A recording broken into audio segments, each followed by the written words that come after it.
Assalamualaikum warahmatullahi wabarakatuh. Perkenalkan, nama saya Rindani, nomor absen 24 dari kelas 11 II 1. Saya di sini akan membahas tentang mitigasi bencana alam dan virus corona.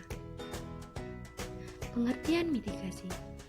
Menurut pasal 1 ayat 6 Peraturan Pemerintah nomor 21 tahun 2008 tentang penyelenggaraan penanggulangan bencana, mitigasi bencana merupakan suatu rangkaian upaya guna mencegah bencana, baik pembangunan berkelanjutan maupun peningkatan kemampuan dalam menghadapi bencana. Jenis-jenis mitigasi. Mitigasi ini dibagi menjadi dua jenis, yakni mitigasi struktural dan mitigasi non-struktural. 1. Mitigasi struktural. Mitigasi ini adalah upaya untuk mengatasi bencana yang dilakukan dengan cara membangun prasarana, fisik, dan menggunakan teknologi.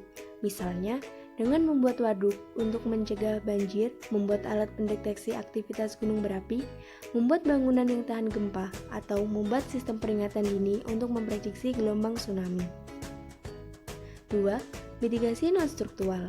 Mitigasi ini adalah upaya untuk mengurangi kemiskinan selain cara-cara di atas seperti membuat kebijakan dan peraturan, contohnya UUPB atau Undang-Undang Penanggulangan Bencana sebagai non-struktural dalam bidang kebijakan, pembuatan tata ruang kota, atau kegiatan lain yang bermanfaat bagi peningkatan kapasitas warga.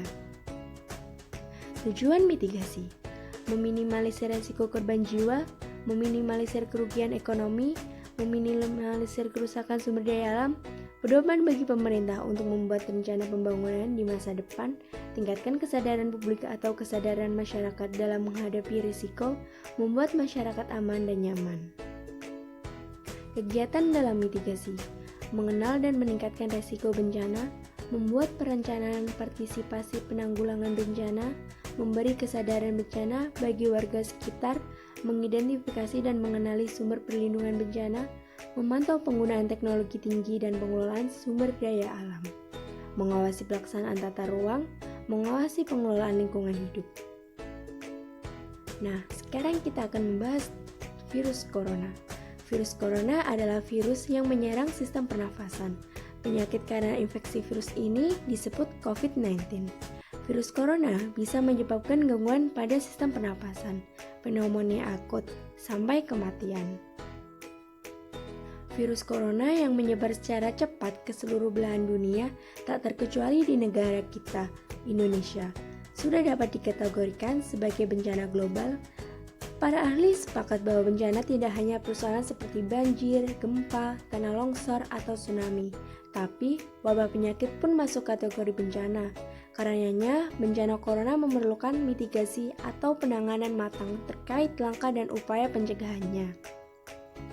Gejala terinfeksi virus corona yaitu demam atau suhu tubuh di atas 38 derajat Celcius, batuk, flu, sesak nafas. Menurut penelitian, gejala COVID-19 muncul dalam waktu 2 hari sampai 2 minggu setelah terpapar virus corona. Penularan COVID-19. Seorang dapat tertular COVID-19 melalui berbagai cara, yaitu tidak sengaja menghirup percikan hidung dari bersin atau batuk penderita COVID-19, memegang mulut atau hidung tanpa mencuci tangan terlebih dahulu setelah menyentuh benda yang terkena cipratan air liur penderita COVID-19. Kontak jarak dekat dengan penderita COVID-19, misalnya bersentuhan atau berjabat tangan. Upaya dalam mencegah virus corona: menjaga kesehatan dan kebugaran agar stamina tubuh tetap prima dan sistem imunitas atau kekebalan tubuh meningkat. Mencuci tangan dengan benar secara teratur menggunakan air dan sabun. Mencuci tangan sampai bersih selain dapat membunuh virus yang mungkin ada di tangan kita, tindakan ini juga merupakan satu di antara tindakan yang mudah dan murah.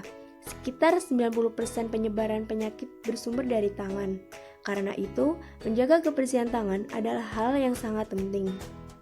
Ketika batuk dan bersin, tutup hidung dan mulut Anda dengan tisu atau lengan atas bagian dalam atau buka dengan telapak tangan. Hindari kontak dengan orang lain atau berpergian ke tempat umum. Pengobatan virus corona. 1. Merujuk penderita COVID-19 untuk menjalani perawatan dan karantina di rumah sakit yang ditunjuk. 2. Memberi obat pereda demam dan nyeri yang aman dan sesuai kondisi penderita. 3. Menganjurkan penderita COVID-19 untuk istirahat yang cukup. 4. Menganjurkan penderita COVID-19 untuk banyak minum air putih untuk menjaga kadar cairan tubuh. Sekian presentasi dari saya. Apabila ada kekurangan, saya mohon maaf. Terima kasih.